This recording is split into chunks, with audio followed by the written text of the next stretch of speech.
Hey, how's it going there, YouTube buddies? It's your friend Real Estate Rob, running Real Estate Professionals here in Grand Junction, Colorado, ERA powered.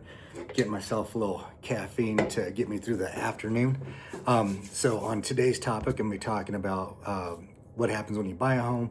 You know, as a buyer, first thing you're gonna do, you can go look for homes with your agent, figure out which home you want, fall in love with it. You're gonna have your agent write an offer. They're gonna submit this offer. At that point, the seller can say, hey, I'm going to accept this offer. This is great. I'm going to counter this offer, which means that they're changing some of the terms or some of the conditions or something in your original offer, or they can reject your offer. So those are the three scenarios. Let's say they accept your offer. You're like, yay, we're under contract. Next thing that's going to happen is you should definitely get your home inspected. Depending on where you live, there's different, areas where some tests are more prevalent than others. So here in like Mesa County, we do radon drops.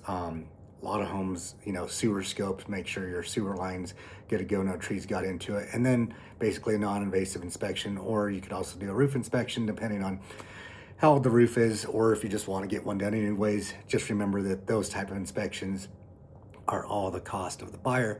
So you can order as many as you want, whatever you want, but it is on you to pay for that. So you get through the inspection, you send over what's an objection if you have anything to object to on the home.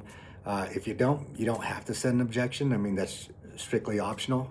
But then at that point, the seller can say, hey, I'll fix everything, nothing. I'll give you some money instead. I'll reduce the price of the house, something, those aspects. And at that point, you would move to an appraisal.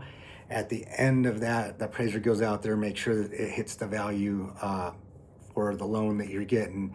And at that point, if it does, then you're gonna get with your lender for any final documents they may need, and then you're closing. And that sounds like a lot of stuff, but it happens really quick. Usually most closings are 30 days or less.